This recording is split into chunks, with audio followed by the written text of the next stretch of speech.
The Lord be with you. And with your spirit. Proclamation from the Holy Gospel according to Mark. Glory to you, Lord.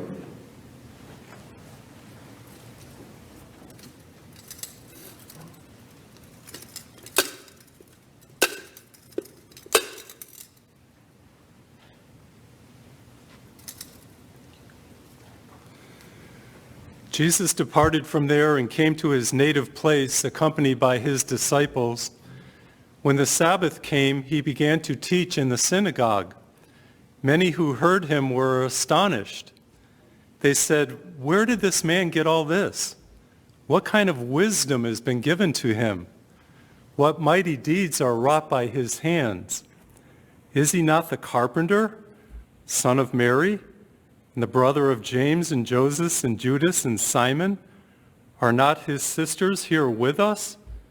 And they took offense at Jesus. And Jesus said to them, "A prophet is not without honor except in his native place and among his own kin in his own house." So he was not able to perform any mighty deed there, apart from curing a few sick people by laying his hands on them. He was amazed at their lack of faith. The Gospel of the Lord. Praise to you, Lord Jesus Christ.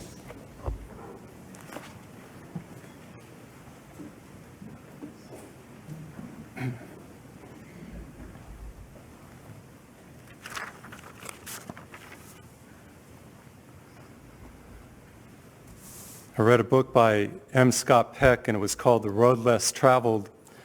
And the beginning of the book starts like this: life is difficult. And it's so true. There are troubles and trials and hardships, but there's also grace. And that's the theme of this morning's readings, grace. For example, there was a common thread besides grace in all three readings, and the readings had to do with suffering. Both Ezekiel in the first reading and Jesus in the Gospel are preaching, but they encounter resistance and rejection. But yet there is grace. Their words go out throughout all the earth. And of course, the gospel has changed millions and billions of lives.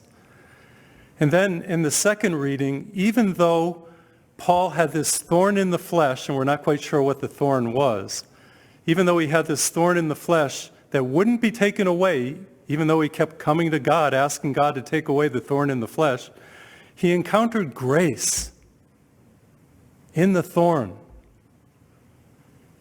If you've ever gardened and touched roses and rose bushes, you know that there are thorns, and thorns are sharp, and they hurt, and they're painful. Some say roses have thorns. I say thorns have roses. I want to break that open to you. That means grace.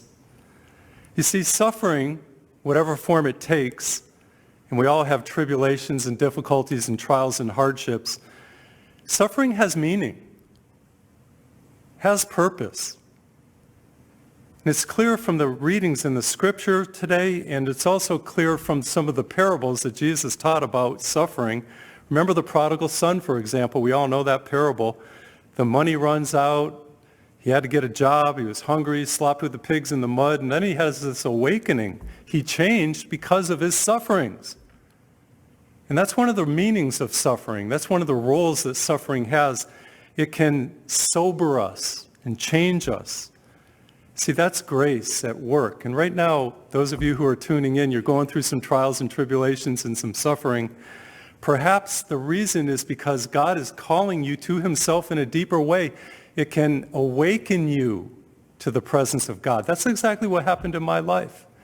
When I was a teenager growing up in Massachusetts and going to high school, just like teenagers do and everything, having a good life, but something really devastating happened to me. Developed acne. Acne is one of those things that make people smile unless you have it. It made me want to hide, get these red blotches on my face, and I was devastated. But it became a catalyst in my life. It softened me, deepened me, and was one of the ingredients that made me seek God. You see, we got to go from the superficial to the supernatural. And that happens through suffering. Sufferings soften us and deepen us and open us to grace. See, there's always grace. Paul said that even when sin abounds, grace abounds. Wow. So think about your sufferings right now. There's meaning and purpose in them. Go from the superficial to the supernatural. Don't let your sufferings define you. Let them refine you. Purification. One of my favorite all-time books, I remember reading it, and I'll tell you what, it wasn't just a book that I read and I put aside. It's a part of me now. It's about an expedition leader. He led expeditions to the wilderness. His name was Tim Hensel. And he led an expedition one time onto a glacier. Well, wouldn't you know, he slipped, fell into a crevice, and broke his back. Fortunately, he was able to walk again, Tim Hensel. But what happened to him was the chronic pain. Every day he woke up with pain from that back accident. And it was terrible. It kept assaulting him. Talk about a thorn in the flesh, day after day after day. And then he came to a realization. He had a choice. Not whether or not he was going to suffer, that was a given. But he had a choice regarding his attitude toward his suffering. And he chose to be positive, and he determined that he could find joy right in the middle of his tribulations, right in the middle of the pain that came to him every day. And I hear your stories. I listen to you, the prayer requests that I get, the counseling that I give, the confessions that I hear. Yes, I know there's suffering, but you have a choice whether or not you're going to, not whether or not you're going to suffer, but how you handle your suffering and your attitude toward it. He came up with these alliterative sayings, and I love these. I hope you get these. He said, when it comes to life, you can either be bitter or better. You can have a breakdown or a breakthrough. Your irritations can be invitations to new life. Obstacles are but opportunities. Challenges make champions. And you can turn your scars into stars. I love that. That's grace, folks. Come on, we're all going through things. And this is the meaning and the purpose of suffering, to make us holy. And attitude is part of holiness. Drawing us to God, relying upon God, changing us. This is the meaning, and this is what Paul was talking about. I had a thorn in the flesh. Thorns hurt. But the thorn wasn't taken away. God said, my grace is there for you. And we have to rely upon grace. The presence of God, the power of God, the working of God in our life. And by the way, the name of that book that I loved, that changed me, helped change me and my attitude is, You Got to Keep Dancing. Love that title. And I say that to you. You got to keep dancing. No matter what you're going through, there's grace. Have a grace awakening. I live at Holy Name Retreat Center in Houston. Pray for Houston right now. There's a Hurricane Beryl bearing down on us right now as I speak. We're hoping that there won't be any devastation there. It's already hit the Caribbean pretty hard. But anyway, Holy Name Retreat Center is where I live. It's a place where we have Catholic retreats, men, women, married couples. But it's also a place where we have AA retreats. AA being Alcoholics Anonymous, 12-step programs, Gamblers Anonymous, Sex Anonymous, Narcotics Anonymous. And it's people gather there and they get into small groups, they hear retreats, people that have admitted that they have an addiction. But it's interesting what causes them to admit that they have an addiction. Of course, they're seeking recovery and growing in their walk. But it's interesting what causes them to admit that they have an addiction. It's usually a suffering of some sort, a bottoming out. It could be an accident or a blackout or a fight or getting sick. Something happens to wake them up. And that's the purpose of suffering. It's awakening. There's grace there. And they discover a secret, those who are in the 12-step program. In order to gain control over the addiction, they have to lose control to the one who's got the control, their higher power, God, of course. See, that's a prime example of God's grace shining forth, as Paul put it, made perfect in our weakness. In this case, the weakness of an addiction. Those of you who are watching right now, some of you are addicted and you are living in denial. You need to admit that you are addicted and make a move. There is grace for you. You can come into recovery. You can overcome that addiction. You can recover with God's help. And those of you who are in the program know exactly what I'm talking about. There's a 12-step saying that I love, and it fits with the readings today. There, but for the grace of God, go I. And it means that I can't be sober in and of myself. I need help. And that's the lesson of today that Paul was talking about. When he talks about the thorn in the flesh, he wanted it removed, and God said, my grace is sufficient for you. You don't have to have a perfect life, health-wise, but rather, I am with you to help you. We need to learn this secret in life about relying upon God no matter what. Yes. I have religious programs on television here on EWTN every Sunday morning at 9:30 a.m. Eastern Time. I work hard to produce these programs, and I hope you'll tune in after the Mass, but it's not me. I have to rely upon grace, that wonderful grace. In my weakness, in my humanness, God's grace shines forth to touch people's lives. Same with you. Whatever you're going through in your life, whether it be a physical sickness or a relationship problem, an addiction, whatever it is, in our weakness, God's grace, power is made perfect in our weakness. We all have favorite saints. Think for a moment what your favorite saint is or who your favorite saint is. Yesterday we celebrated a Passionist saint, Maria Goretti.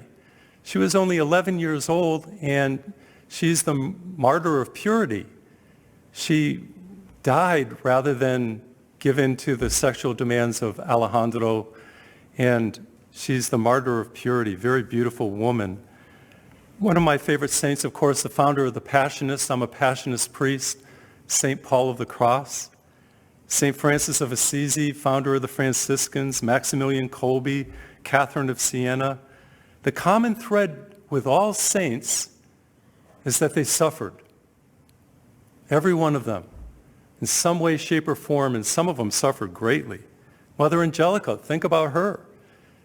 Is great in how she founded EWTN and preached the gospel, and then toward the end of her life, she suffered that horrible stroke, but yet her attitude and how she still went before the cameras and continued to proclaim the gospel, and her beautiful attitude.